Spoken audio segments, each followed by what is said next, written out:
So, Pap, obviously a crazy week, and we can talk about various things, but let's start off with some some local craziness to a certain extent. One of our co-hosts, Bobby Kennedy, was in the news this week. Yeah, well, Bobby's been in the news a lot over the years.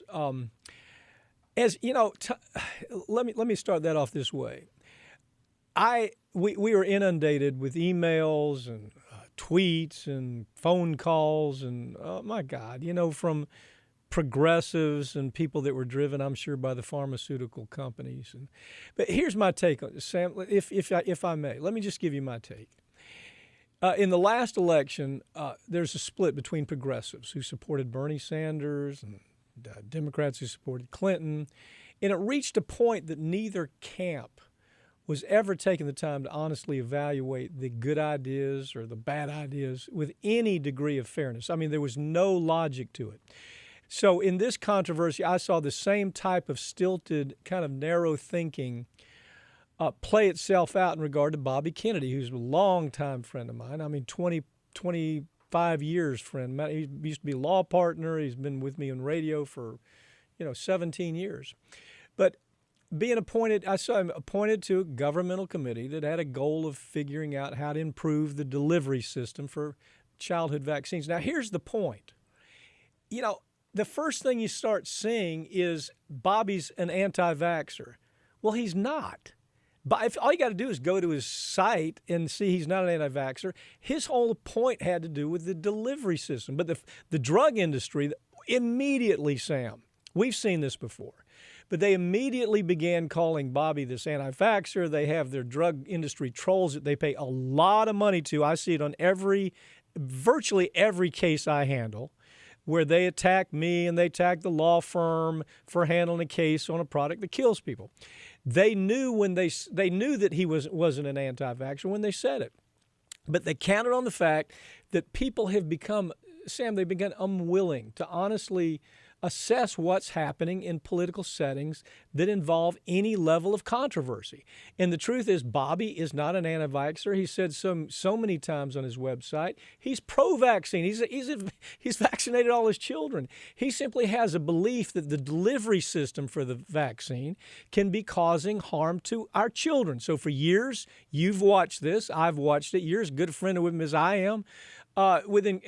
So for your incredible pushback, incredible attacks on his personal attacks on him, both from the CDC and the drug industry, and then these buffoons who never take the time to really listen what the facts are, Bobby's taken it upon himself to better understand how a vaccine can be delivered in a way that doesn't include thimerosal mercury. Okay, God forbid he should ask questions about whether or not high levels of mercury can cause an injury to our children. But that's all he's doing here, Sam. That's all he's doing.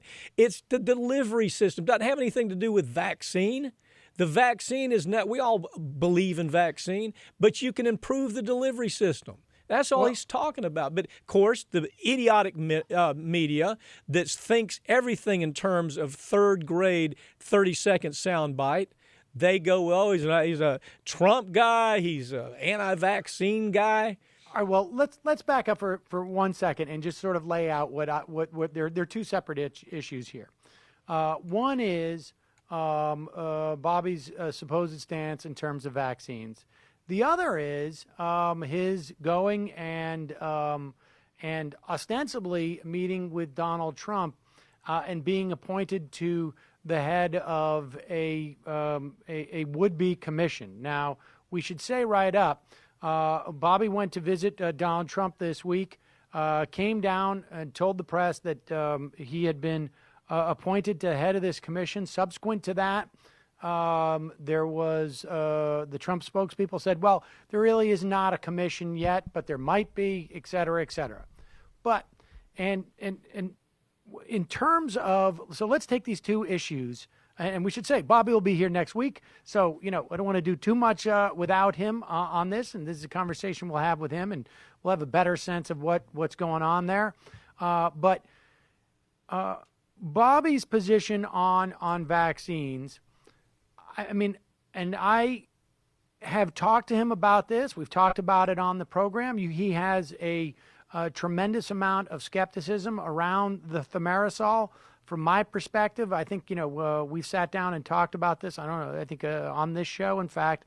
And there are many times that you and I disagree, and then Bobby and I disagree. We are at least told that thimerosal is no longer included in vaccinations. It's supposedly in just some of the flu vaccinations. Now, aside from the issues, because I don't know the specifics of the thimerosal and the methyl mercury versus ethyl mercury, but my understanding is thimerosal is not included in the vast majority of vaccinations. I think Bobby is skeptical about that. From my perspective, it just seems to me there would be a lot of occasion to test that thesis.